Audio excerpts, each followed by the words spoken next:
کے نام سے جانا جاتا ہے، وجے نگر سلطنت کا مرکز تھا جو اپنے عروج کے دوران ہندو ثقافت اور فن تعمیر کا ایک نشان تھا۔ 1336 سے 1646 تک پھیلی یہ سلطنت اپنے وقت کی شان و شوکت کا منہ بولتا ثبوت تھی، اور اس کا دارالحکومت وجے نگر دولت اور خوبصورتی میں بے مثال شہر تھا۔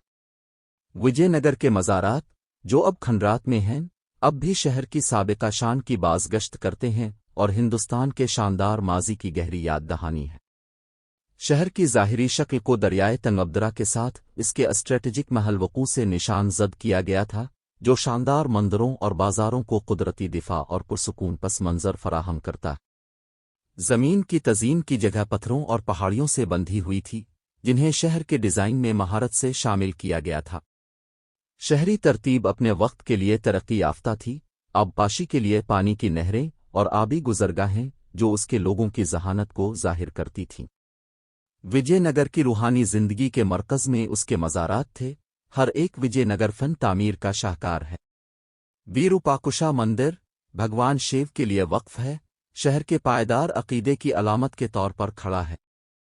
اس کا بلند و بالا گوپورم گیٹ وے ٹاور اسکائی لائن پر حاوی ہے، جس میں دیوتاؤں، افسانوی مخلوقات اور ہندو مائک کاوی کے مناظر کی تصویر کشی کی گئی ہے۔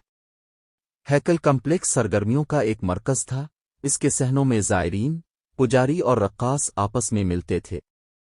شہر کے تاج میں ایک اور زیور اوٹلا مندر تھا، جو اپنی غیر معمولی کاریگری کے لیے مشہور تھا۔ پتھر کا رتھ، ایک مجسمہ سازی کا معجزہ، مندر کی پیچیدہ فنکاری کا مظہر ہے۔ مندر کے اندر موسیقی کے ستون اس ثقافت کی وراثت سے گونجتے ہیں جو فن اور موسیقی کا جشن مناتے ہیں۔ شہر کے اندر ہر مزار تاریخ کا ذخیرہ تھا، جس کی دیواریں عقیدت اور فتح کی داستانیں سناتی تھیں۔ مزارات صرف عبادت گاہیں ہی نہیں بلکہ سیکھنے اور سماجی اجتماعات کے مراکز بھی تھے۔ سلطنت کے حکمران آرٹ اور ادب کے سرپرست تھے، اور مندر علمی مباحثوں اور ثقافتی پرفارمنس کے لیے جگہ کے طور پر کام کرتے تھے۔ شہر کی شکل اس کی متحرک ثقافتی زندگی کی عکاس تھی، تہواروں اور رسومات نے روزمرہ کے معمولات میں رنگ اور جوش شامل کیا۔ جیسے ہی سورج افق سے نیچے ڈوبتا تھا، وجے نگر کا شہر مقدس مزارات پر سنہری رنگت ڈالتے ہوئے تیل کے چراغوں کی چمک سے زندہ ہو جاتا تھا۔ دریا میں مندروں کی عکاسی نے ایک آسمانی ماحول پیدا کیا، زمین پر الہی موجودگی کا نظارہ۔ شہر اپنی ہلچل سے بھرپور بازاروں اور پرسکون مزاروں کے ساتھ سلطنت کی طاقت اور خوشحالی کا ایک مائکرو قاسم تھا۔ وجے نگر کا زوال 1565 میں تلی کوٹا کی جنگ کے ساتھ آیا، جس میں دکن سلاطین کی مشترکہ افواج نے شہر کو تباہ کر دیا۔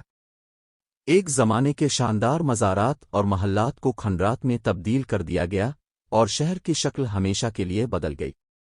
پھر بھی اپنی خستہ حال حالت میں بھی یہ شہر خوف کا احساس برقرار رکھتا ہے۔ کھنڈرات اپنی سابقہ شان کے خاموش عہد نامہ کے طور پر کھڑے ہیں۔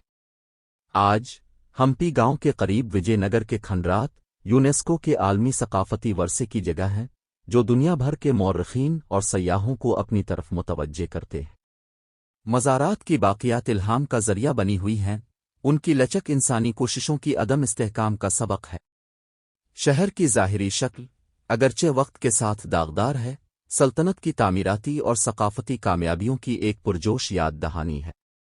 آخر میں وجے نگر کے مزارات محض تاریخی آثار نہیں ہیں، وہ انسانی امنگوں اور الہی تزئین کی داستان ہے۔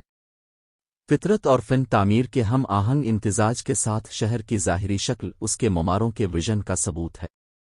وجے نگر اپنے عروج کے زمانے میں شان و شوکت کا شہر تھا، اور اس کے مزارات ہندوستان کے تاریخی ماضی کی عظیم داستانوں کی بازگشت جاری رکھے ہوئے ہیں۔